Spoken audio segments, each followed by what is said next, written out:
नमस्कार, DD news में आप सभी का स्वागत है। मैं हूं ऋतु वर्मा। खबरों को विस्तार से देखते हैं, उससे पहले नजर डालें हेडलाइंस पर। नीदरलैंड के बाद आज स्वीडन पहुंचेंगे प्रधानमंत्री मोदी। पीएम उल्फ क्रिस्टरसन से करेंगे द्विपक्षीय वार्ता। रक्षा, ग्रीन एनर्जी और स्पेस टेक्नोलॉजी पर होगी चर्चा।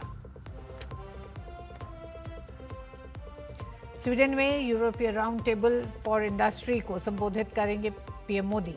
यूरोपीय आयोग के अध्यक्ष उर्सुला वॉन डेर लेयन के साथ कार्यक्रम में शामिल होंगे प्रधानमंत्री। गॉथेनबर्ग में स्वीडिश कंपनियों के सीईओ से भी मिलेंगे पीएम मोदी।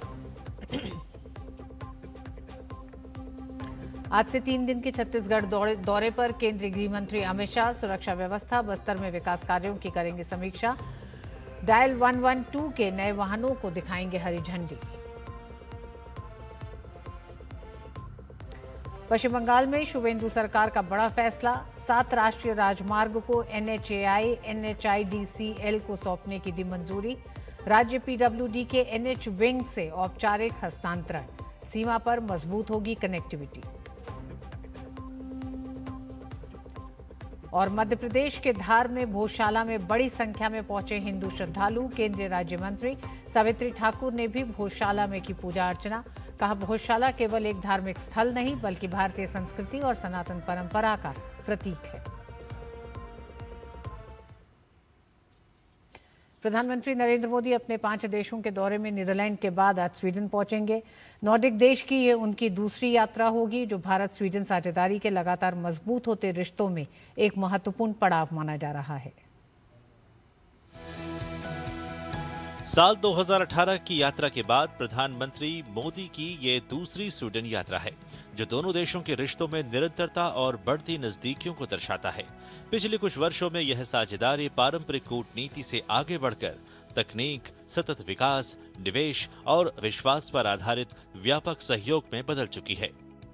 प्रधानमंत्री जी की प्रथम यात्रा 2018 में थी। ये बहुयामी थी और हमारे जो रिलेशनशिप था वो व्यापार और निवेश के मुद्दों से उठकर बहुयामी रिलेशनशिप की तरफ बढ़ा।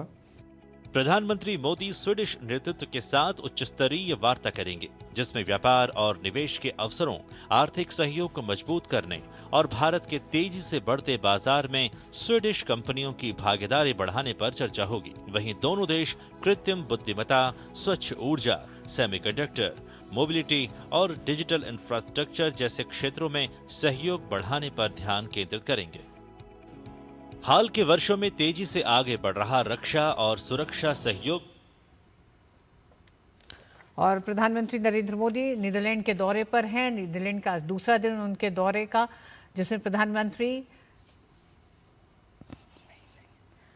अफस्लॉक डेक डैम का उन्होंने निरीक्षण किया है, दौरा किया है। ये 32 किलोमीटर लंबा बांध है और इंजीनियरिंग का नायाब उदाहरण भी है। नीदरलैंड का ये डैम दुनिया के सबसे एडवांस फ्लड कंट्रोल सिस्टम्स में गिना जाता है। एक अद्भुत और ऐतिहासिक चमत्कार माना जाता है इंजीनियरिंग का।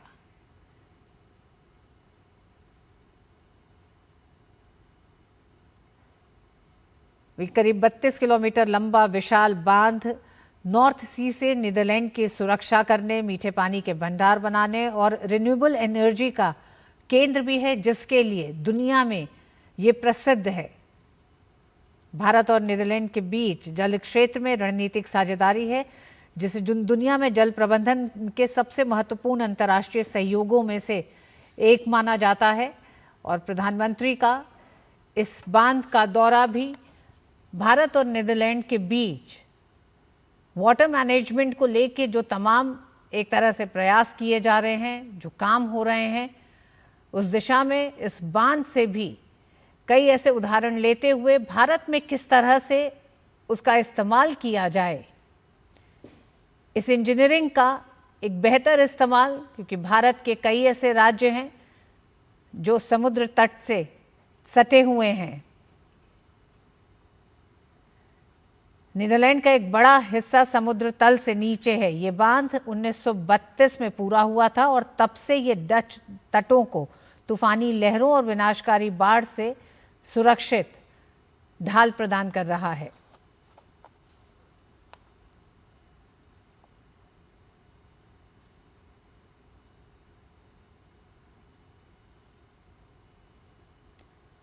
और ये बांध किस तरह से रिन्यूएबल एनर्जी के लिए एक महत्वपूर्ण एक स्रोत है। इस विशालकाय दीवार ने इस बांध की खारे पानी की समुद्री खाड़ी को एक विशाल मीठे पानी की झील में बदल दिया, जिससे कृषि और पीने के पानी की समस्या का समाधान हुआ है।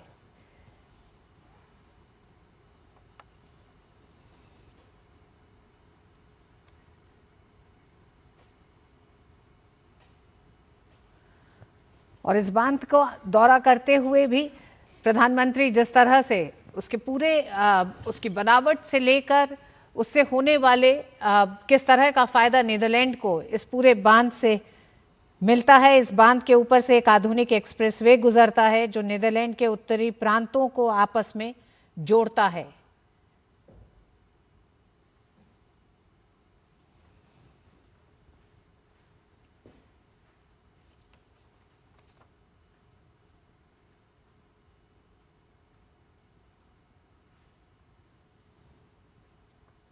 प्रधानमंत्री का इस डैम का दौरा करना भारत में भी जिस तरह से हम जानते हैं कि गुजरात के मुख्यमंत्री रहते हुए भी किस तरह से प्रधानमंत्री ने वहां पर न सिर्फ पानी की समस्या को दूर किया बल्कि उस पानी का सही इस्तेमाल कैसे किसानों तक पहुंचे, कैसे सिंचाई में उसका इस्तेमाल हो सके, कैसे छोटे नहरों के तहत।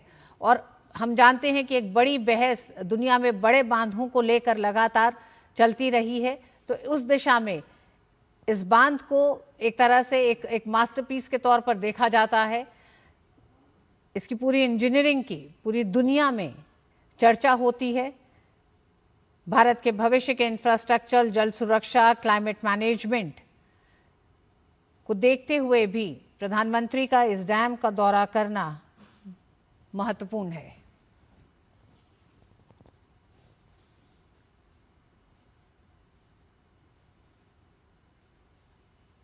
प्रधानमंत्री के नीदरलैंड दौरे का एक तरह से ये जो था आज दूसरा दिन है और इसके बाद अब प्रधानमंत्री स्वीडन के लिए रवाना होंगे। स्वीडन के गॉथेनबर्ग शहर में स्थित इंटरनेशनल हाउस गॉथेनबर्ग वहां बसने और काम करने में भारतीय प्रवासियों की बड़ी मदद कर रहा है। ये संस्थान बीते कई सालों से भारतीय प्रवासियों के लिए एक मजबूत ढाल और मार्गदर्शक बना हुआ है। इंटरनेशनल हाउस गॉथेनबर्ग में कार्यरत बिजनेस डेवलपर शिवा ने डीडी न्यूज से बातचीत की और बताया कि कैसे ये संस्थान अनेक देशों के परदेशियों की मदद करता है। स्वीडन का एक महत्वपूर्ण शहर है गॉथेनबर्ग, जिसे यहाँ की आर्थिक राजधानी कही जाती है। एक संस्था है इंटरनेशनल हाउस ऑफ गॉथेनबर्ग। इस इंटरनेशनल जो हाउस है इसके बिजनेस डेवलपर हैं शिवा, जिनसे आपको हम सीधा रूबरू कराते हैं। क्या फंक्शन है आपके इंटरनेशनल हाउस का? हमारा ये कोशिश है कि जो लोग यहाँ आते हैं उनकी लाइफ हम आसान करें। जैसे लोग जब यहाँ आते हैं तो उनको सवाल रहता है कि मेरे बच्चों के लिए क्या स्कूल सही रहेगा, मैं कहाँ रह सकती हूँ या रह सकता हूँ। सो बहुत वेरीड सवाल होते हैं नए सिटी में, जॉब से लेके रहने तक, ऑल काइंड्स ऑफ क्वेश्चंस। तो इंडियन कम्युनिटी के लोग कैसे आपसे जुड़ते हैं, उनके लिए क्या स्कोप है? इंडियन कम्युनिटी के जो लोग हैं वो हमारे सबसे मेजर ग्रुप ऑफ पीपल हैं जो इंटरनेशनल हाउस में आते हैं। I think city of Gothenburg की अगर बात करें तो almost 2% of the Gothenburg population Indian community से है। सो वही हमको यहाँ इंटरनेशनल हाउस में भी दिखाई देता है। लोग यहाँ आते हैं तो ज़्यादा करके वो इंडियंस होते हैं। भारत के प्रधानमंत्री आ रहे हैं स्वीडन, आप भी भारत से हैं, क्या कहेंगे, क्या प्रतिक्रिया है आपकी? मैं ये कहूँगी कि ये बहुत पॉजिटिव सेंटिमेंट है, लोगों में एक एनर्जी है, एक्साइटमेंट है। हमारे लिए ये बहुत बड़ा स्टेट विज़िट है और आई थिंक बहुत सारे होप्स जुड़े हैं कि जॉब्स क्रिएट होंगे। एक्साइटमेंट है प्रधानमंत्री नरेंद्र मोदी की यात्रा को लेकर, और जो इंटरनेशनल हाउस के लोग हैं वो भी बड़े आशान्वित हैं कि रोजगार के द्वार खुलेंगे। कैमरामैन राधे कृष्ण के साथ गॉथेनबर्ग स्वीडन से मैं राजेश राज, डीडी न्यूज़ के लिए। स्वीडन में रहने वाली बंगाल की महिलाएं प्रधानमंत्री नरेंद्र मोदी के स्वागत के लिए तैयार हैं। ये महिलाएं पारंपरिक परिधान में बंगाल के पारंपरिक गीत संगीत के साथ पीएम का अभिनंदन करेंगी। डीडी न्यूज संवाददाता राजेश राज ने इन महिलाओं की तैयारी को लेकर इनसे बातचीत की।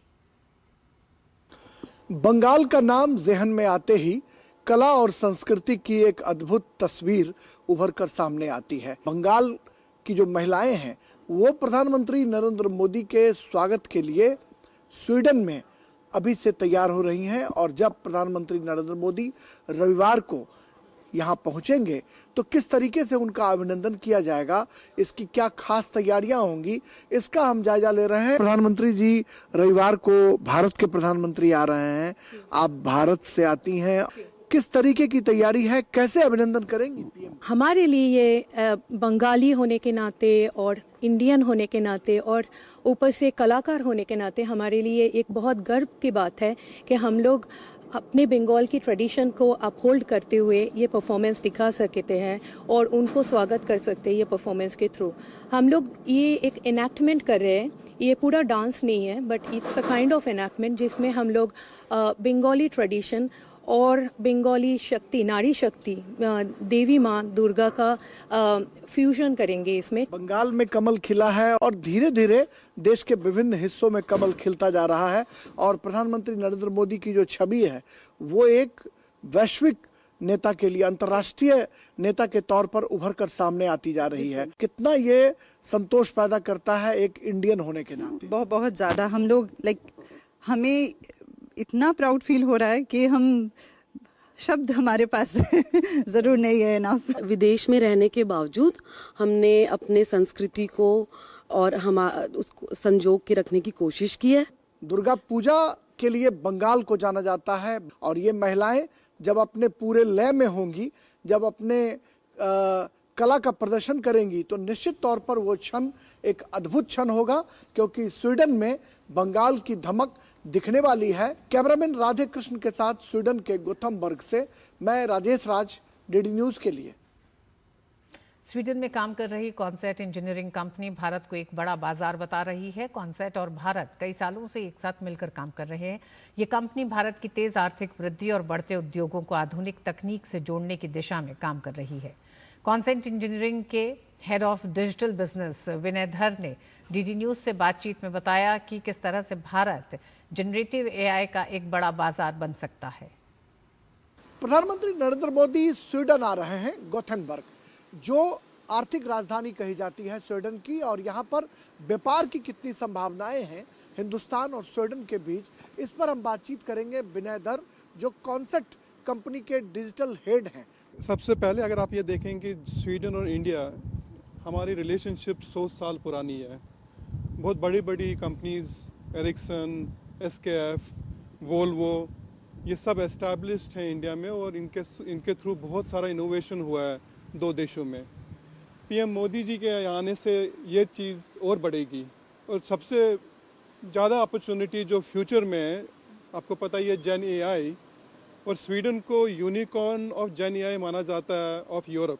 भारत के प्रधानमंत्री और स्वीडन सरकार के जो बीच वार्ता होगी उसमें आप कॉस्मेट जैसी जो कंपनियां हैं उन कंपनियों के लिए राह आसान होगी? बिल्कुल। स्वीडन को नंबर 2 माना जाता है और नंबर 3 माना जाता है ग्लोबल लेवल पे बीइंग मोस्ट इनोवेटिव कंट्री, और पीएम मोदी जी के यहाँ आने से वो रास्ता खुल जाता है कि इनोवेशन इंडिया आ जाए। इस इनोवेशन के सब्जेक्ट पे हम लोग कॉन्सेट एक्चुअली एक बहुत बड़ा प्रोग्राम रन कर रहे हैं इंडिया में। उस प्रोग्राम का नाम है 1 मिलियन फाउंडर, जिसमें हम बेसिकली स्वीडन का innovation thinking, design thinking school के बच्चों के लिए ला रहे हैं।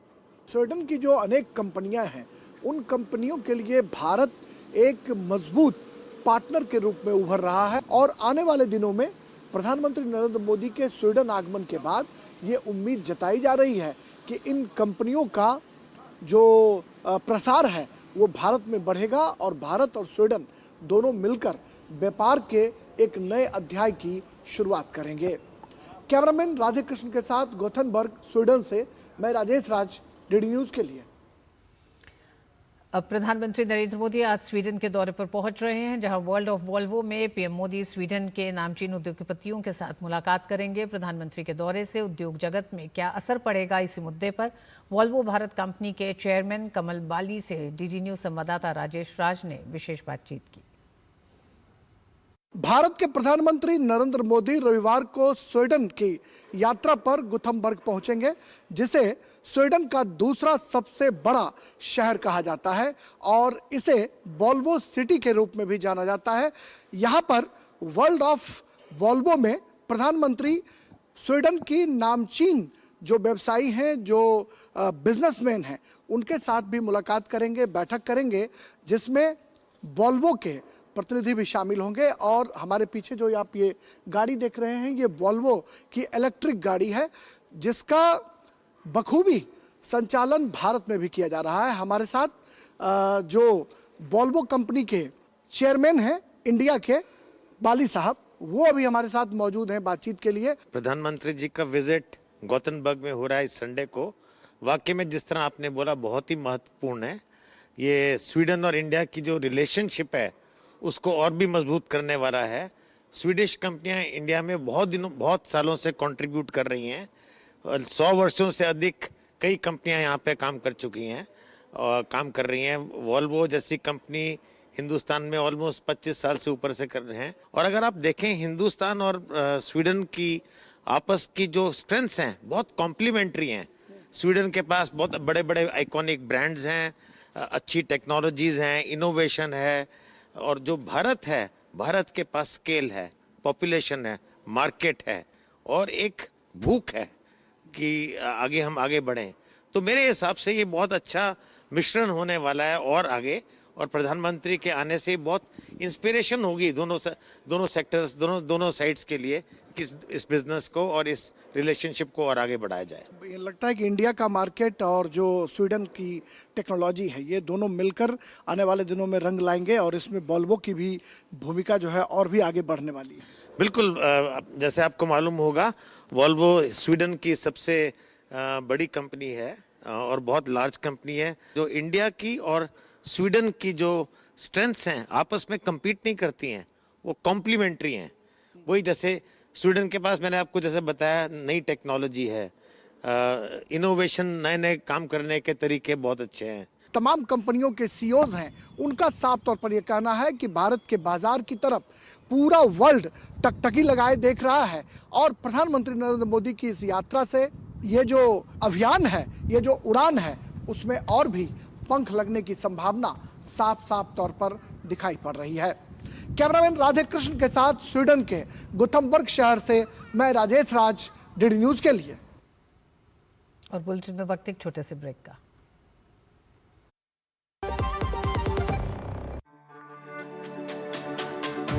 मेरी पसंद, मेरी पसंद, मेरी पसंद, मेरी पसंद, हमारी पसंद, हम सबकी पसंद। मजबूत देश का मजबूत सरिया हो गया स्टील। बीमारी उम्र देखकर नहीं आती, इसलिए हेल्थ इंश्योरेंस बहुत जरूरी है। पॉलिसी बाजार ऐप पर 1 करोड़ का हेल्थ इंश्योरेंस सिर्फ 550 रुपए महीने से शुरू। केंद्रीय गृह मंत्री अमित शाह गुजरात के अहमदाबाद स्थित नवनिर्मित मिलियन माइंड्स टेक पार्क और ग्लोबल कैपिटलिटी सेंटर कैंपस के उद्घाटन समारोह में शामिल हुए। ये प्रोजेक्ट गुजरात को न्यू एज टेक्नोलॉजी सेक्टर में नई पहचान देगा और हजारों युवाओं के लिए रोजगार के अवसर तैयार करेगा। कार्यक्रम में मुख्यमंत्री भूपेंद्र पटेल और राज्य गृह मंत्री हर्ष सांघवी समेत कई उद्योगपति और टेक सेक्टर से जुड़े प्रतिनिधि भी मौजूद रहे। इस मौके पर अमित शाह ने कहा कि गुजरात अब सिर्फ औद्योगिक विकास तक सीमित नहीं रहेगा, बल्कि न्यू एज टेक्नोलॉजी सेक्टर में भी देश का नेतृत्व करेगा। गुजरात जो वर्षों से, आजादी के समय से हर क्षेत्र में देश का नेतृत्व कर रहा है, न्यू एज टेक्नोलॉजी के क्षेत्र में भी गुजरात देश का नेतृत्व करे और पूरा देश और दुनिया जानता है कि गुजरात ने मजबूती के साथ जिस क्षेत्र में कदम रखा है वहां टॉप 1, 2, 3 जाने में कभी गुजरात देर नहीं लगाता। मुझे भरोसा है कि यहां पर भी हम यही इतिहास का पुनरावृत्ति करेंगे। साथ ही अमित शाह ने बताया कि मिलियन माइंड्स टेक पार्क के पहले चरण में करीब 9,000 प्रोफेशनल्स के लिए काम करने की व्यवस्था होगी। गृहमंत्री ने कहा कि प्रधानमंत्री नरेंद्र मोदी के विजन के तहत भारत नए टेक सेक्टर्स में फाउंडर की भूमिका निभा रहा है और आने वाले समय में ये टेक पार्क गुजरात के भविष्य के लिए बेहद महत्वपूर्ण साबित होगा। 1100 करोड़ की लागत से 13,50,000 वर्ग फुट क्षेत्र यहां पर बन गया है और पहले चरण में ही 9,000 हाई स्किल प्रोफेशनल्स के लिए सुविधापूर्ण तरीके से काम करने का एक बहुत अच्छा वातावरण ये मिलियन माइल टेक पार्क उपस्थित करेगा। वैश्विक ऊर्जा संकट के बीच प्रधानमंत्री नरेंद्र मोदी की नागरिकों से ईंधन की खपत कम करने की अपील के बाद डीएमआरसी ने दिल्ली मेट्रो को लेकर बड़ा फैसला किया है। डीएमआरसी ने घोषणा की है कि 18 मई 2026 से हर सोमवार 6 अतिरिक्त मेट्रो ट्रेनों के जरिए 24 अतिरिक्त फेरे संचालित किए जाएंगे। वहीं अन्य दिनों में भी जरूरत के मुताबिक अतिरिक्त सेवाएं चलाई जाएंगी ताकि यात्रियों को निर्बाध और सुगम यात्रा सुविधा मिल सके। डीएमआरसी ने कहा कि बढ़ती मांग को देखते हुए यात्री संख्या पर लगातार नजर रखी जाएगी और आवश्यकता पड़ने पर अतिरिक्त कदम उठाए जाएंगे। डीएमआरसी के मुताबिक ऊर्जा सुरक्षा, आर्थिक मजबूती और पर्यावरणीय स्थिरता में मास ट्रांजिट की अहम भूमिका को ध्यान में रखते हुए मेट्रो सेवाओं को और अधिक सुविधाजनक, सुरक्षित और सुलभ बनाने के लिए कई रणनीतिक पहल की जा रही है ताकि ज्यादा से ज्यादा लोग मेट्रो सेवाओं को अपनाएं। पश्चिम एशिया में चल रहे संघर्ष के कारण पैदा हुए वैश्विक ऊर्जा संकट के बीच प्रधानमंत्री नरेंद्र मोदी की नागरिकों से ईंधन की खपत कम करने की अपील के बाद भाजपा ने मेरा भारत मेरा योगदान नाम से एक देशव्यापी अभियान शुरू किया है। इस जन जागरूकता अभियान का मुख्य उद्देश्य नागरिकों को राष्ट्रीय हितों को प्राथमिकता देने, ऊर्जा बचाने और अपनी दैनिक आदतों में बदलाव लाकर सरल जीवन शैली अपनाने के लिए प्रेरित करना है। इस पहल के तहत पार्टी के नेता और कार्यकर्ता देश भर के नागरिकों को सोना खरीदने से बचने, गैर जरूरी विदेश यात्राओं को टालने और स्वदेशी उत्पादों का समर्थन करने के लिए प्रोत्साहित करेंगे। पीएम मोदी कई केंद्रीय मंत्रियों, मुख्यमंत्रियों और केंद्र तथा राज्य सरकारों के कई प्रशासनिक विभागों के साथ मिलकर ईंधन बचाने के उपाय अपनाना शुरू कर चुके हैं। कई मंत्रियों और नेताओं ने पीएम मोदी की अपील पर अमल करते हुए मेट्रो यात्रा और इलेक्ट्रिक वाहनों जैसे विकल्पों को चुना है और ईंधन बचाने तथा ऊर्जा बचत के तरीकों को बढ़ावा देने के प्रयास में अपने काफिलों का आकार छोटा कर दिया है। दिल्ली के राउज एवेन्यू कोर्ट ने नीट पेपर लीक मामले में आरोपी मनीषा गुरुनाथ मंधारे को 14 दिन की सीबीआई हिरासत में भेज दिया है। सीबीआई ने मनीषा गुरुनाथ पर बायोलॉजी पेपर लीक की साजिश में शामिल होने का शक जताया। जांच एजेंसी के अनुसार मनीषा एनटीए की एक्सपर्ट टीचर थीं और उन्होंने प्रश्न पत्रों के अनुवाद व तैयारियों में अहम भूमिका निभाई थी। आरोप है कि मनीषा ने पेपर कथित रूप से सह आरोपियों तक पहुंचाया था। इससे पहले 14 मई को इस मामले में मनीषा वाघमरे को भी पुणे से गिरफ्तार किया गया था। दोनों आरोपियों को अदालत में पेश करने के बाद आगे की जांच के लिए दिल्ली लाया गया। इस बीच सीबीआई ने देश भर में 6 स्थानों पर छापेमारी कर लैपटॉप, मोबाइल फोन, बैंक दस्तावेज और अन्य महत्वपूर्ण सामग्री जब्त की है, जिनकी जांच जारी है। मामले में 12 मई को शिक्षा विभाग की लिखित शिकायत के आधार पर एफआईआर दर्ज की गई थी, जो नीट यूजी 2026 परीक्षा के कथित पेपर लीक से जुड़ी है। भाजपा नेता आरपी सिंह ने नीट यूजी 2026 पेपर लीक मामले पर कहा कि सरकार ने सीबीआई जांच का आदेश दे दिया है और दोषियों की गिरफ्तारी भी शुरू हो गई है। सरकार इस बात को लेकर गंभीर है कि भविष्य में ऐसी घटनाएं दोबारा न हो। राहुल गांधी जी शायद अपना समय भूल गए। जब उनकी सरकार राजस्थान में थी 10 पेपर लीक हुए थे और एक बार भी कभी उन्होंने चूं नहीं करी अशोक गहलोत को लेकर, कभी अशोक गहलोत का इस्तीफा नहीं मांगा। 10 पेपर लीक हुए वहां पर, 10 बार पेपर लीक हुए। परंतु राजनीति करते हैं। सरकार ने ऑलरेडी सीबीआई जांच बिठा दी, ऑलरेडी जो लोग दोषी थे उनकी गिरफ्तारी होनी शुरू हो गई है और सरकार आगे ये ना हो उसके लिए चिंता कर रही है। धार के भोजशाला की वाग्देवी सरस्वती मंदिर में पूजा पाठ के लिए श्रद्धालु बड़ी संख्या में पहुंच रहे हैं। इसी बीच धार से सांसद और महिला एवं बाल विकास राज्य मंत्री सावित्री ठाकुर मंदिर पहुंची।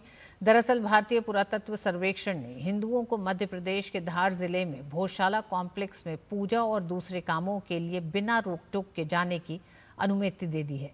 एएसआई के इस आदेश के बाद पूजा पाठ के लिए श्रद्धालु बड़ी संख्या में पहुंच रहे हैं। एएसआई का ये फैसला मध्य प्रदेश हाईकोर्ट के उस फैसले के एक दिन बाद आया है जिसमें उसने कहा था कि धार में भोजशाला देवी सरस्वती का मंदिर है। एएसआई के अनुपालन आदेश में कहा गया है कि मध्य प्रदेश हाईकोर्ट इंदौर बेंच ने अपने आदेश द्वारा ये माना है कि धार जिले में स्थित भोजशाला एक संरक्षित स्मारक है और ये देवी वाग्देवी सरस्वती का मंदिर है।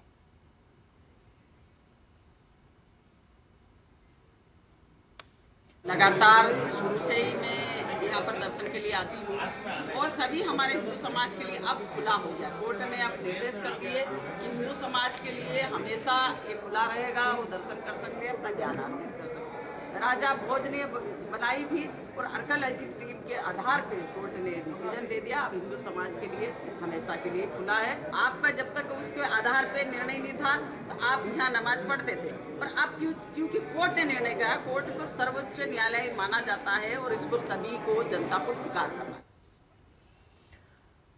धार जिले में माननीय उच्च न्यायालय के निर्णय के बाद इसके अलावा पुरातत्व विभाग और संस्कृति मंत्रालय के द्वारा जो दिशा निर्देश दिए गए थे कैसे पूजा विधि होगी और किस समय से किस समय पूजा विधि होगी, उसके अनुपालन में कल एक समन्वय बैठक की गई थी।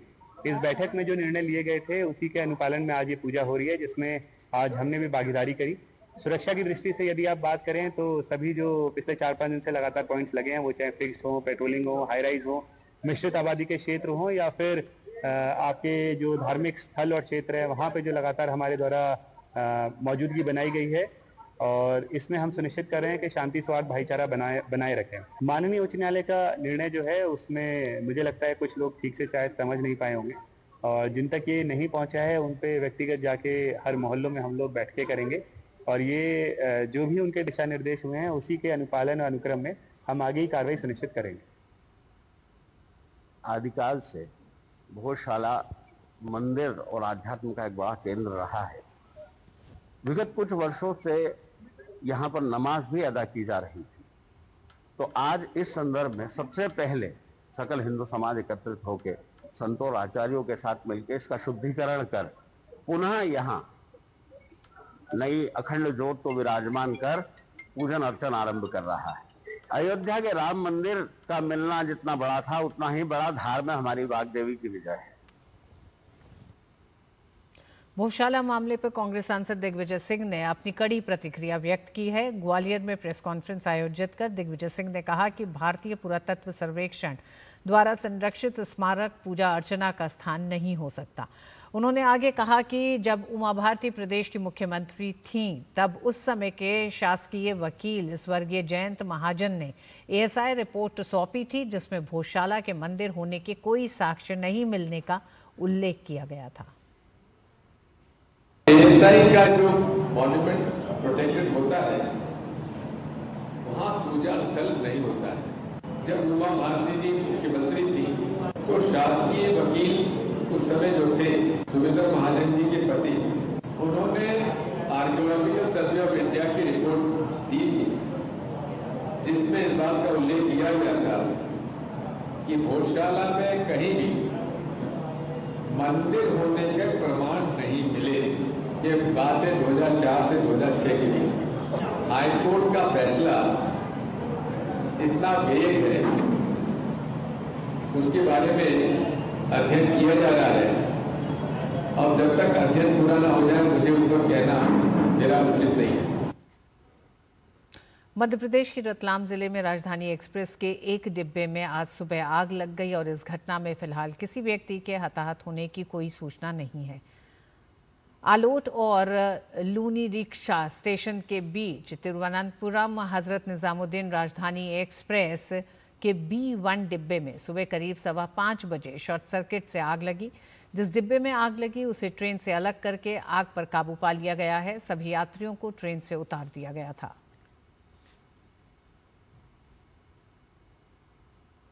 राष्ट्रपति ने सुप्रीम कोर्ट के न्यायाधीशों की संख्या बढ़ाने को मंजूरी दे दी है। कानून मंत्री अर्जुन राम मेघवाल ने सोशल मीडिया प्लेटफॉर्म एक्स पर जानकारी देते हुए कहा कि सुप्रीम कोर्ट के न्यायाधीशों की संख्या अब 33 से बढ़ाकर 37 कर दी गई है। इस वृद्धि में भारत के मुख्य न्यायाधीश शामिल नहीं हैं। ये निर्णय the supreme court number of जजेस अमेंडमेंट ऑर्डिनेंस 2026 के तहत लिया गया है, जिसके जरिए वर्ष 1956 के सुप्रीम कोर्ट नंबर ऑफ जजेस एक्ट में संशोधन किया गया है। सरकार का कहना है कि इस कदम से सुप्रीम कोर्ट में लंबित मामलों के निपटारे में तेजी आएगी और न्यायिक व्यवस्था अधिक प्रभावी होगी। बिहार भाजपा अध्यक्ष संजय सरावगी ने नीट यूजी परीक्षा पेपर लीक मामले पर कहा है कि केंद्र सरकार इस मामले में लगातार सक्रिय है। जो अपराधी हैं उन्हें सरकार बख्शेगी नहीं। केंद्र की सरकार लगातार सक्रिय है। जो भी इसमें मास्टरमाइंड से लेकर जो लोगों ने यह इतना बड़ा अपराध किया है, बच्चों के जीवन से खेला है, उसको किसी हालत में भी सरकार बख्शने वाली नहीं है। और आप देख रहे हैं लगातार कार्रवाई हो रही है, सीबीआई को जांच दी गई और उसके साथ साथ बड़ी मात्रा में कार्रवाई हो रही है। पश्चिम बंगाल सरकार ने राज्य के 7 राष्ट्रीय राजमार्ग खंडों का प्रबंधन अब सीधे राष्ट्रीय राजमार्ग प्राधिकरण यानी NHAI और राष्ट्रीय उच्च गति सड़क निगम NHIDCL को सौंप दिया है। इससे पहले ये खंड राज्य PWD के NH विंग के अधीन थे और इनका औपचारिक हस्तांतरण अब संपन्न हो गया है। राज्य सरकार के पास ये प्रस्ताव करीब 1 साल से लंबित था और सड़क परिवहन एवं राजमार्ग मंत्रालय लगातार इसके लिए अनुरोध कर रहा था। विशेषज्ञों का कहना है कि इन 7 हाईवे स्ट्रेचों के राष्ट्रीय प्राधिकरण को सौंपने से सिक्किम, भूटान और बांग्लादेश के साथ कनेक्टिविटी और मजबूत होगी। दार्जिलिंग हिल्स, डुआर्स और उत्तर बंगाल के अन्य क्षेत्र अब राष्ट्रीय राजमार्ग नेटवर्क से बेहतर जुड़ सकेंगे। इसके अलावा मालदा और मुर्शिदाबाद के माध्यम से बिहार बंगाल कॉरिडोर का विकास भी तेजी से होगा। मुर्शिदाबाद, नदिया और उत्तर 24 परगना से घोजाडांगा इंडो बांग्लादेश बॉर्डर तक सड़क संपर्क मजबूत होगा, जिससे रणनीतिक और सीमावर्ती इलाकों में परिवहन ढांचे को बड़ा लाभ मिलेगा। पश्चिम बंगाल में अतिक्रमण पर भाजपा सरकार का बुलडोजर चल रहा है। राज्य के मंत्री दिलीप घोष ने कहा कि जहां अवैध रूप से निर्माण होगा वहां बुलडोजर चलेगा। सरकारी जगह पर अतिक्रमण बर्दाश्त नहीं किया जाएगा। देखिए, बुलडोजर तो पूरा देश में चलेगा। जहां जहां अवैध रूप से निर्माण होगा, दखलदारी होगा, बुलडोजर चलेगा। और हमारी बंगाल की सरकार, जो नई सरकार आई है बीजेपी की, पहले दिन से ये काम हमने शुरू किया है। तो इसीलिए जो भी इस प्रकार अवैध काम में लिप्त है, उनसे मेरा निवेदन है कि आप वैध रूप से व्यवसाय करिए, सब सहयोग सरकार करेगा आपको।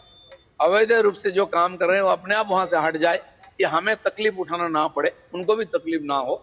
इसलिए नमूना हमने रखा है किस ढंग से काम होगा, उसी आधार पर सब जगह काम होगा। सरकारी जगह पर अतिक्रमण कतई हम उसका बर्दाश्त नहीं करेंगे। भारतीय सेना और रॉयल कंबोडिया सेना के बीच संयुक्त सैन्य अभ्यास CIBAX-2 2026 का समापन हो गया है। यह अभ्यास 14 दिनों तक चला, जिसमें दोनों देशों की सेनाओं ने मिलकर कई महत्वपूर्ण सैन्य गतिविधियों में हिस्सा लिया। इस अभ्यास का मुख्य उद्देश्य दोनों सेनाओं के बीच आपसी तालमेल और सहयोग को मजबूत करना था। अभ्यास के दौरान सैनिकों ने अर्धशहरी वातावरण में सामरिक अभियानों की योजना बनाना और उन्हें सफलतापूर्वक अंजाम देना सीखा। इस दौरान दोनों देशों की सेनाओं ने अपनी रणनीतियों, तकनीकों और अनुभवों का आदान प्रदान किया। इससे जटिल परिस्थितियों में बेहतर तरीके से काम करने की क्षमता विकसित हुई। विदेश राज्य मंत्री पवित्र मार्गरीटा ने डोमिनिका के ग्रैंड बे और सेंट फोनजीन में चल रहे 3 क्विक इम्पैक्ट प्रोजेक्ट्स का दौरा किया। उन्होंने कहा कि भारत लगातार डोमिनिका में सामुदायिक विकास के लिए मदद करता रहेगा। साथ ही उन्होंने डोमिनिका सरकार और विदेश मंत्री डॉक्टर विस हेंडरसन का सहयोग के लिए भी धन्यवाद किया। भारी उद्योग मंत्रालय ने PME ड्राइव योजना के तहत पूरे देश में इलेक्ट्रिक वाहनों के लिए चार्जिंग स्टेशन बढ़ाने का फैसला किया है। इसके लिए सरकार ने 2000 करोड़ रुपए का बजट रखा है। सरकार ने अभी 503.86 करोड़ रुपए मंजूर किए हैं, जिससे अलग अलग राज्यों और सरकारी कंपनियों में 4874 नए ईवी पब्लिक चार्जर लगाए जाएंगे। सरकार का कहना है कि ये पहल वैश्विक ऊर्जा संकट के बीच ऊर्जा सुरक्षा बढ़ाने, जीवाश्म ईंधन पर निर्भरता कम करने और सतत हरित मोबिलिटी के माध्यम से नेट जीरो 2070 के लक्ष्य की दिशा में एक महत्वपूर्ण कदम है। केंद्र सरकार ने चांदी के आयात के नियमों में बदलाव किया है। अब चांदी की सिल्लियां समेत चांदी की कई श्रेणियों के आयात को फ्री से बदलकर रिस्ट्रिक्टेड कैटेगरी यानी प्रतिबंधित श्रेणी में डाल दिया गया है। यानी अब इन वस्तुओं के आयात के लिए सरकारी मंजूरी अनिवार्य होगी। ये फैसला DGFT यानी directorate general of foreign trade की नई अधिसूचना के तहत लागू किया गया है। सरकार का कहना है कि ये कदम बढ़ते आयात बिल और विदेशी मुद्रा पर दबाव को कम करने के लिए लिया गया है। ताज़ा आंकड़ों के मुताबिक बीते अप्रैल महीने में देश में क्रूड स्टील के उत्पादन में बड़ी बढ़ोतरी दर्ज की गई है। देश में क्रूड स्टील का उत्पादन बढ़कर करीब 1 करोड़ 40 लाख टन पहुंच गया है। इंफ्रा और मैन्युफैक्चरिंग में लगातार बढ़ती मांग के चलते स्टील क्षेत्र में इतनी तेजी देखने को मिली है। देश में इंफ्रास्ट्रक्चर और विनिर्माण में लगातार बढ़ती मांग का असर अब स्टील सेक्टर में भी साफ दिखाई दे रहा है।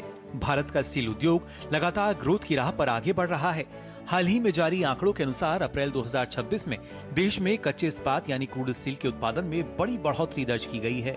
निर्माण और औद्योगिक गतिविधियों में तेजी के चलते इस्पात की खपत में भी जबरदस्त उछाल देखने को मिला है। आंकड़ों पर नजर डालें तो अप्रैल 2026 में देश में क्रूड स्टील का उत्पादन 5.8% बढ़कर करीब 1 करोड़ 40 लाख टन पहुंच गया। वहीं फिनिश स्टील उत्पादन में 3.4% की बढ़ोतरी दर्ज की गई और यह करीब 1 करोड़ 30 लाख टन रही, जबकि तैयार इस्पात की खपत 8.1% बढ़कर लगभग 1 करोड़ 29 लाख टन के पार पहुंच गई। ये आंकड़े देश में मजबूत औद्योगिक और निर्माण गतिविधियों को दर्शाते हैं। इस दौरान घरेलू बाजार में इस्पात की कीमतों में भी सुधार देखने को मिला। अप्रैल में स्टील बाजार में अच्छी तेजी देखने को मिली है। व्यापार से जुड़े आंकड़ों के अनुसार अप्रैल में भारत इस्पात का मामूली नेट आयातक बना रहा है। इस दौरान स्टील आयात में 30% से अधिक की वृद्धि हुई, जबकि निर्यात भी करीब 25% बढ़कर 4,70,000 मैट्रिक टन से अधिक रहा। रिपोर्ट्स के अनुसार विदेशी बाजारों से प्रतिस्पर्धी कीमतों का दबाव होने के बावजूद घरेलू मांग लगातार मजबूत बनी हुई है, जिसके चलते स्टील सेक्टर में तेजी का माहौल बना हुआ है। रिपोर्ट्स के अनुसार देश में स्टील उत्पादन क्षमता अब करीब 22 करोड़ टन प्रति वर्ष तक पहुंच चुकी है और उद्योग जगत 2030 तक 30 करोड़ टन क्षमता के लक्ष्य की दिशा में आगे बढ़ रहा है। स्टील अथॉरिटी ऑफ इंडिया और अन्य निजी कंपनियां लगातार क्षमता विस्तार योजना पर काम कर रही हैं। उद्योग विशेषज्ञों का मानना है कि घरेलू खपत जैसे आंकड़े औद्योगिक गतिविधियों में लगातार रिकवरी का संकेत दे रहे हैं। Bureau report, DD news. Bharat ने संयुक्त राष्ट्र की एक विशेष बैठक में पश्चिम एशिया के संघर्ष से पैदा हुए ऊर्जा और उर्वरक संकट पर अपना पक्ष रखा। संयुक्त राष्ट्र में भारत के स्थायी प्रतिनिधि पी हरीश ने कहा है कि इस संकट से निपटने के लिए केवल तुरंत उठाए जाने वाले कदम ही नहीं, बल्कि लंबे समय के समाधान और देशों के बीच सहयोग भी जरूरी है। भारत ने साफ कहा कि व्यापारिक जहाज़ों पर हमला करना, जहाज़ों के कर्मचारियों की सुरक्षा को खतरे में डालना और स्ट्रेट ऑफ हॉर्मूज में जहाज़ों की आवाजाही रोकना बिल्कुल स्वीकार नहीं किया जा सकता। भारत ने यह भी कहा कि सभी देशों को अंतर्राष्ट्रीय कानून का सम्मान करना चाहिए और ऊर्जा तथा सप्लाई चेन की सुरक्षा बनाए रखना पूरी दुनिया की प्राथमिकता होनी चाहिए। करीब 20,000 मीट्रिक टन एलपीजी लेकर मार्शल आइलैंड्स के झंडे वाला टैंकर SYMI सुरक्षित रूप से गुजरात के कच्छ जिले में स्थित कांडला पोर्ट पहुंच गया है। ये टैंकर 13 मई को हॉर्मूज स्ट्रेट को पार कर भारत पहुंचा है। क्षेत्रीय तनाव के बीच सिमी टैंकर का सुरक्षित भारत पहुंचना ऊर्जा सुरक्षा के लिहाज से बेहद अहम माना जा रहा है। देर रात कांडला पोर्ट पहुंचे इस जहाज को ऑयल जेटी पर लगाया जाएगा, जहां एलपीजी ऑफलोडिंग की प्रक्रिया शुरू होगी। इस खेप से घरेलू एलपीजी सप्लाई को मजबूती मिलेगी। वक्त एक छोटे से ब्रेक का। जब धरती चीर कर निकलता है लोहे का पत्थर और मिलता है मोंगिया के जोश से, फिर तपता है पिघलता है और बनता है फौलाद। अब होता है सरिया सारी खूबियों के साथ। मोंगिया स्टील, मजबूत देश का मजबूत सरिया। अरे नहीं चाहिए टर्म लाइफ इंश्योरेंस यार। भाई अमीर आदमी है, पैसा प्रॉपर्टी बेहिसाब। अरे नहीं यार, मैं भी तुम्हारी तरह मिडिल क्लास ही हूँ। तो अगर कल को तुझे कुछ हो गया तो तेरी फैमिली को कौन संभालेगा? पॉलिसी बाजार ऐप पर 1 करोड़ का टर्म इंश्योरेंस सिर्फ 410 रुपए महीने से शुरू। अमेरिकी राष्ट्रपति डोनाल्ड ट्रंप ने मध्य पूर्व में जारी तनाव के बीच ईरान को एक नई चेतावनी दी है। उन्होंने इसे तूफान से पहले की शांति कहा है। माना जा रहा है कि ट्रंप ने अपने वरिष्ठ सहयोगियों के साथ ईरान पर हवाई हमले फिर से शुरू करने पर विचार किया है। ट्रंप ने चेतावनी दी है कि अगर जल्दी ही शांति समझौता नहीं हुआ तो ईरान के लिए बहुत बुरा समय आने वाला है। उन्होंने कहा कि उनका हित समझौता करने में है। वहीं ईरान के विदेश मंत्री अब्बास अरागची ने बताया कि ट्रंप प्रशासन की ओर से नई बातचीत की इच्छा के संदेश मिले हैं, लेकिन उन्होंने अमेरिका की वास्तविक मंशा पर अविश्वास व्यक्त किया है। विश्व स्वास्थ्य संगठन ने कोंगो और युगांडा में बुंडीबुग्यो वायरस के कारण फैले इबोला के प्रकोप को अंतर्राष्ट्रीय चिंता का सार्वजनिक स्वास्थ्य आपातकाल घोषित कर दिया है। हालांकि WHO ने कहा है कि ये प्रकोप महामारी आपातकाल के मानदंडों को पूरा नहीं करता है। डेमोक्रेटिक रिपब्लिक ऑफ कोंगो के स्वास्थ्य मंत्री ने बताया कि पूर्वी प्रांत इटूरी में इबोला के लगभग 246 संदिग्ध मामले पाए गए हैं और 80 लोगों की मौत हो गई है। इबोला का बुंडीबुग्यो स्ट्रेन इस वायरस का एक दुर्लभ प्रकार है जिसके लिए अभी कोई मंजूर वैक्सीन उपलब्ध नहीं है। पड़ोसी देश युगांडा के साथ लगातार सीमा पार आवाजाही के कारण स्वास्थ्य अधिकारियों के बीच चिंता बढ़ गई है। अमेरिका के राष्ट्रपति डोनाल्ड ट्रंप ने कहा है कि अमेरिका और नाइजीरिया के सुरक्षा बलों ने शुक्रवार को एक अभियान में इस्लामिक स्टेट समूह के एक कुख्यात आतंकवादी को मार गिराया है। ट्रंप ने देर रात एक सोशल मीडिया पोस्ट में इस संयुक्त अभियान की घोषणा की। ट्रंप ने कहा कि अमेरिकी सेना ने नाइजीरिया में ISIS के दूसरे सबसे बड़े वैश्विक कमांडर अबू बिलाल अल मिनूकी को खत्म कर दिया है।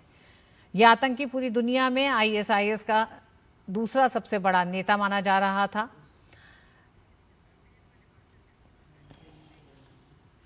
और आइए सीधे आपको लिए चलते हैं नीदरलैंड, जहां प्रधानमंत्री मोदी अपनी 2 दिन की नीदरलैंड यात्रा के बाद रवाना हो रहे हैं और प्रधानमंत्री को रवाना करने के लिए खुद नीदरलैंड के प्रधानमंत्री रॉब जेटन मौजूद हैं। हमने देखा कि किस तरह से 2 दिनों में दोनों देशों के बीच में द्विपक्षीय संबंधों को रणनीतिक साझेदारी के स्तर पर दोनों ही शीर्ष नेता दोनों देशों के संबंधों को लेके गए। 17 ऐसे महत्वपूर्ण समझौतों पर हस्ताक्षर हुआ, आदान प्रदान हुआ और साथ ही हमने आज भी देखा कि किस तरह से प्रधानमंत्री नरेंद्र मोदी नीदरलैंड के सबसे मशहूर डैम पर पहुंचे उसका दौरा करने के लिए।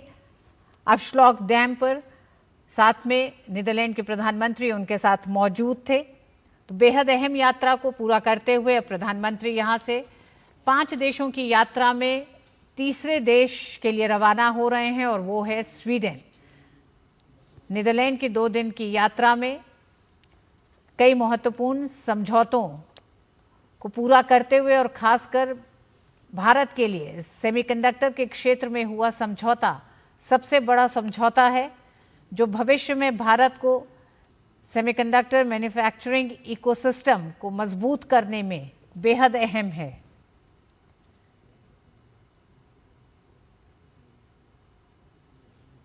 इसी के साथ दोनों ही नेताओं ने जहां 17 समझौतों को मंजूर किया है, वहीं दोनों नेताओं ने हॉर्मुज स्ट्रेट में सुरक्षित समुद्री व्यापार और आतंकवाद के खिलाफ सख्त रुख पर भी जोर दिया। रक्षा क्षेत्र में भी बड़ा फैसला लिया गया है। दोनों ही देशों ने डिफेंस इंडस्ट्रियल रोड मैप बनाने पर सहमति जताई है, जिसके तहत संयुक्त रूप से रक्षा उपकरणों और सिस्टम का निर्माण किया जा सकता है। इसमें टेक्नोलॉजी ट्रांसफर और जॉइंट वेंचर पर भी फोकस रहेगा। तो आप देख रहे हैं प्रधानमंत्री नरेंद्र मोदी को नीदरलैंड की 2 दिन की यात्रा के बाद विदाई देने के लिए आप नीदरलैंड के एयरपोर्ट पे देख रहे हैं कि किस तरह से प्रधानमंत्री रॉब जेटन के साथ ही उनके मंत्रिमंडल के तमाम अन्य साथी मौजूद हैं। प्रधानमंत्री यहां से 5 देशों की यात्रा में स्वीडन के लिए रवाना हो रहे हैं।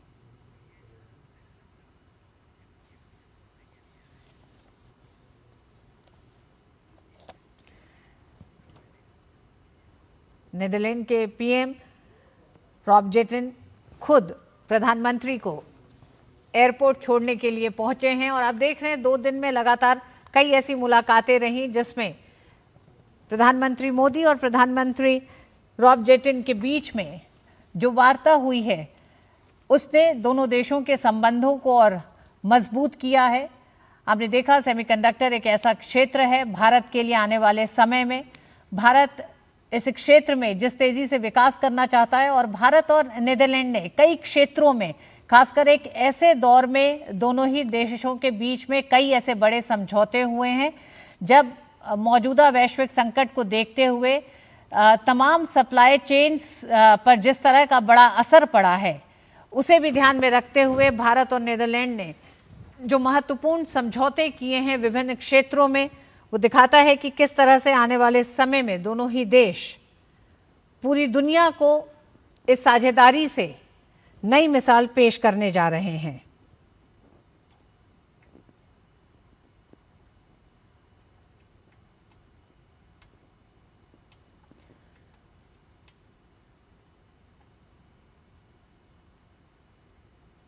प्रधानमंत्री नरेंद्र मोदी के नीदरलैंड दौरा ये दूसरा दौरा है प्रधानमंत्री का, लेकिन इस दौरे में जिस तरह से हम देख रहे हैं कि प्रधानमंत्री को सी ऑफ करने के लिए खुद नीदरलैंड के प्रधानमंत्री मौजूद हैं। सुधाकर हमारे साथ जुड़े हुए हैं। सुधाकर, ये दृश्य और 2 दिन के लगातार जिस तरह से प्रधानमंत्री मोदी और प्रधानमंत्री रॉब जेटन के बीच में जो मुलाकातें हुई हैं वो ये दिखाते हैं कि दोनों ही नेताओं के बीच में जो एक केमिस्ट्री है वो दिखती है। बिल्कुल, देखिए दोनों नेता पहली बार मिले थे, लेकिन हम जानते हैं कि प्रधानमंत्री मोदी का जो एक करिश्मा है सिर्फ किसी एक देश की बात नहीं है, हर देश में ये तस्वीरें आपको दिखेंगी। वो एक पर्सनल रिलेशनशिप बनाते हैं, वो एक केमिस्ट्री बनाते हैं 2 देशों के बीच, वो इन तस्वीरों में दिख रहा है। जिस तरह से गर्मजोशी से नीदरलैंड के प्रधानमंत्री रॉब जेटन पीएम मोदी को विदा करने आए हैं, मुस्कुराता हुआ उनका चेहरा दिख रहा है और उनको ऐसा आभास जरूर हो रहा है कि उनके लिए भी एक बड़ा ये विजिट था। जो उम्मीद वो कर रहे थे कि भारत के प्रधानमंत्री दुनिया के सबसे बड़े लोकतांत्रिक देश के प्रधानमंत्री जब आएंगे तो जो टारगेट्स लगता है उन्होंने भी तय किए थे वो टारगेट्स पूरे हुए। तो निश्चित तौर पर दोनों देशों के संबंधों के लिहाज से एक ऐतिहासिक दौरा, रिश्तों में एक नए अध्याय की शुरुआत और जिस तरह से अपग्रेड किया है दोनों देशों ने अपने रिलेशनशिप को, एक स्ट्रेटेजिक पार्टनरशिप बनाई है, जिस तरह से करीब 1.5 दर्जन समझौते डिसीजंस हुए हैं, तो उस लिहाज से कह सकते हैं कि एक कंक्रीट जो इसके नतीजे है, कंक्रीट नतीजों वाला ये पूरा दौरा रहा। हर क्षेत्र की बात की जाए, चाहे व्यापार का क्षेत्र हो, निवेश का क्षेत्र हो, हाई एंड टेक्नोलॉजी की बात हो, क्लीन एनर्जी की बात हो, ग्रीन हाइड्रोजन की बात हो, सेमीकंडक्टर की बात हो, आर्टिफिशियल इंटेलिजेंस की बात हो, एग्रीकल्चर की बात हो, हॉर्टिकल्चर की बात हो, वाटर मैनेजमेंट की बात हो, यूनिवर्सिटीज के बीच संबंधों की बात हो, भारतवंशियों के साथ संवाद की बात हो, तो निश्चित तौर से छोटा दौरा इसको कह सकते हैं, लेकिन जो नतीजे हैं, नतीजों के लिहाज से एक बहुत बड़ा दौरा और बहुत बड़ी पहलों की शुरुआत करने वाला ये दौरा रहा है। उसकी वानगी, उसकी एक झलक इन तस्वीरों में, इस गर्मजोशी में दिख रही है जब नीदरलैंड के प्रधानमंत्री रॉब जेटन खुद प्रधानमंत्री मोदी को विदा करने के लिए एयरपोर्ट पर आए। और निश्चित तौर पर ये एक संबंध है प्रधानमंत्री मोदी ने दुनिया भर के देशों से जो बनाया है, दुनिया भर के नेताओं से बनाया है, जिसका फायदा लगातार भारत को मिल रहा है, भारत की विकास यात्रा को मिल रहा है। ऋतु जी, सुधाकर, हमने देखा कि किस तरह से द्विपक्षीय संबंधों को रणनीतिक साझेदारी में बदला गया है। प्रधानमंत्री मोदी की ये नीदरलैंड के प्रधानमंत्री के साथ ये पहली मुलाकात थी, लेकिन इस पहली मुलाकात में जब रोड मैप में 2030 तक के लिए एक तरह से रणनीतिक साझेदारी के साथ ही 2030 तक का एक रोड मैप पूरा तैयार किया गया है, जो किसी एक क्षेत्र तक सीमित नहीं है। विभिन्न क्षेत्रों में एक तरह से ये व्यापक तौर पर दोनों ही देश मिलकर अब काम करने जा रहे हैं। उसमें रक्षा है, सेमीकंडक्टर है, ग्रीन हाइड्रोजन है, क्रिटिकल मिनरल्स है, व्यापार समेत, और एक ऐसे दौर में जब सप्लाई चेन्स एक सबसे बड़ा मुख्य कारण है। हम जानते हैं कि किस तरह से यूनाइटेड नेशंस में भी भारत ने रखा है कि जो मौजूदा दौर में जो संकट का दौर चल रहा है ये लंबा नहीं चल सकता है। बिल्कुल ऋतु, आपने सही कहा। और देख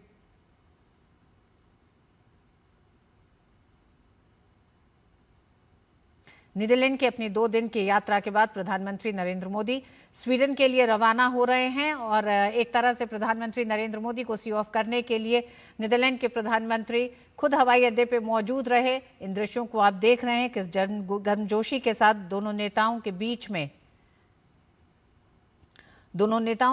में कई मुलाकातें हुई। हमने देखा कि किस तरह से दोनों ही देशों के बीच रक्षा, semiconductor, green hydrogen, critical minerals, व्यापार समेत करीब 17 बड़े समझौतों पर हस्ताक्षर और आदान प्रदान हुआ है। दोनों नेताओं ने हॉर्मुज स्ट्रेट में सुरक्षित समुद्री व्यापार और आतंकवाद के खिलाफ सख्त रुख अपनाते हुए उन्होंने कहा है कि इस पर सख्ती से काम करने की जरूरत है।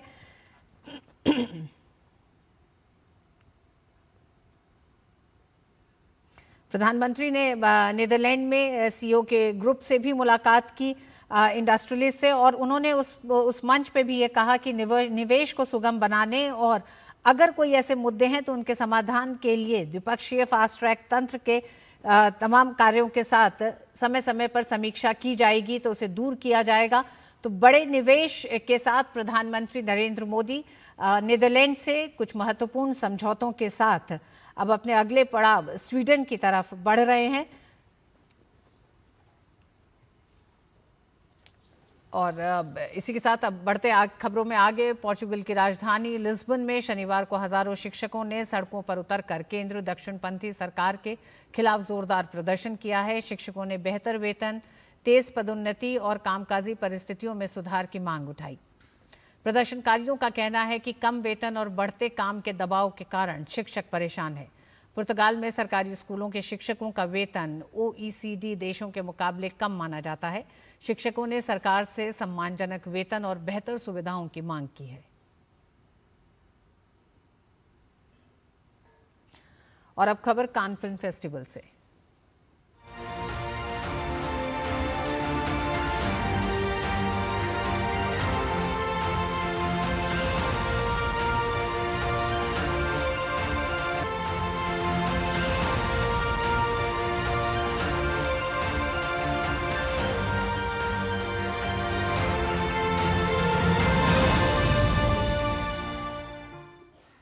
उन्यासीवें कांस फिल्म फेस्टिवल के सबसे बड़े अंतर्राष्ट्रीय फिल्म बाजार मार्च टू फिल्म में भारत ने अपनी मजबूत उपस्थिति दर्ज कराई है। भारत इंडिपेंडेंट सिनेमा की विविधता और समृद्धि को प्रदर्शित करते हुए दुनिया के फिल्मकारों के लिए सबसे पसंदीदा डेस्टिनेशन बन रहा है। भारत पवेलियन में इंडिपेंडेंट फिल्म मेकर्स की फिल्में पेश की जा रही हैं, जहां अंतर्राष्ट्रीय खरीदारों, डिस्ट्रीब्यूटर्स, प्रोड्यूसर्स और फेस्टिवल प्रोग्रामर्स से मुलाकात भी हो रही है। देखिए हमारी सहयोगी की ये report. Policy reforms, digital clearances और एकीकृत रेगुलेशंस, आज भारत सेंटर स्टेज ले रहा है जब बात हो रही है कंटेंट क्रिएशन की। यूरोप का सबसे बड़े फिल्म बाजार में शुमार है ये मार्च टू फिल्म, यानी कि कान फिल्म महोत्सव में आयोजित होने वाला ये फिल्म बाजार, जहां पर दुनिया भर से देश पहुंचते हैं अपनी फिल्मों को लेकर, और उनका मकसद होता है कि ज्यादा से ज्यादा देशों को, डिस्ट्रीब्यूटर्स को अपनी फिल्में बेच सकें। यानी कि एक ऐसा मंच जहां पर निर्माता, निर्देशक, डिस्ट्रीब्यूटर्स एक साथ आते हैं सिनेमा को और भी ज्यादा बढ़ाने के लिए। किस तरह से भारत अपने आप को इस मंच पर प्रस्तुत कर रहा है, आइए आपको इसकी एक झलक दिखाते हैं। यहाँ पर इस बार कान फिल्म महोत्सव में जो भारत की भागीदारी है वो हम यहाँ पर देख सकते हैं। बेहद मजबूत भागीदारी के साथ भारत इस बार यहाँ पर पार्टिसिपेट कर रहा है। हमारे साथ खास मेहमान भी जुड़ रहे हैं। सबसे पहले आपसे जानना चाहेंगे, मनोज जी महाराष्ट्र से हैं। महाराष्ट्र एक हब माना जाता है जब हम बात करते हैं सिनेमा के निर्माण की। किस तरह से इस बार पूरी दुनिया से फिल्म मेकर्स को बुलाने के लिए कुछ नया यहाँ पर सरकार के विजन के तहत किया जा रहा है। जी जी जी, मतलब फिल्म्स जो है अभी हम नए टेक्नोलॉजी में जा रहे हैं, तो अभी स्टूडियो सेटअप से हम आगे बढ़ के जा रहे हैं इमर्सिव मीडिया, एआई और वीएफएक्स की दुनिया में। तो ये सब है जो अपग्रेड कर रहे हैं हम महाराष्ट्र में फिल्म सिटी, और काफ़ी लोग जो है वो यहाँ पे आना चाहते हैं। और इट्स मुंबई तो हब है, इंटरनेशनल हब है, सो एक कनेक्टिविटी भी है। तो ये सब जो बातें हैं वो आगे चल के बहुत बिजनेस लाने वाली है। आज हम बात करते हैं मेनी फेसेस वन सिनेमा, यानी कि भारत की जो जड़ों से जुड़ी हुई कहानियां हैं आज वैश्विक मंच पर पहुंच रही हैं। लेकिन इसमें एक बहुत बड़ा काम किया गया है, सिंगल विंडो क्लियरेंस, कैसे को प्रोडक्शंस को बढ़ावा मिल रहा है, कैसे आज भारत का ये विजन है सरकार का कि भारत को एक कंटेंट हब बनाया जाए। हम 2 साल पहले हम वेव्स करने के बाद इंडिया का पूरा पोजीशनिंग चेंज हो गया वर्ल्ड में। पीपल नो एग्जैक्टली, पीपल को पता है इंडिया क्या चेंजेस लेकर आने वाला है, हाउ वेरियस वर्टिकल्स में हमारा सिनेमा और कंटेंट और क्रिएटिव इकोनॉमी का स्पेस इंडिया पहले बोला है 5 साल पहले, now Cannes is saying creative economy. So इसका हम आगे वर्ल्ड से अब बहुत आगे है। 3 चीज बोल सकता है इस साल इंडिया का। एक है इंडिया का बहुत बड़ा प्रोड्यूसर्स आया हुआ है इंडिया से। ये पहले सोच रहा था अंदर ही से बिजनेस कर सकता है, नाउ थोड़ा चेंज उनका माइंडसेट हो गया है दैट हम आगे बढ़ने के लिए हम इधर आने का है। दूसरा है इस बार हॉलीवुड नहीं है कान में, तो उसका इंडिया का प्रोड्यूसर्स बहुत फायदा उठा रहे हैं। दूसरा है young people who have come with short films इस बार आया है। ऑडियो विजुअल फैक्ट्री आज सिर्फ कहानियों के लिए नहीं बल्कि टेक्नोलॉजी के लिए भी दुनिया के तमाम बड़े निर्माता निर्देशक भारत की ओर देख रहे हैं। तो यही तो है ऑरेंज इकोनॉमी का उदय, जिसकी एक झलक हम यहाँ पर इस मार्च टू फिल्म, इस सबसे बड़े यूरोपियन फिल्म बाजार में भी देख पा रहे हैं। कैमरा पर्सन अजीत के साथ जया सिन्हा, डीडी न्यूज का। और इसी के साथ इस बुलेटिन में बस इतना ही। नमस्कार।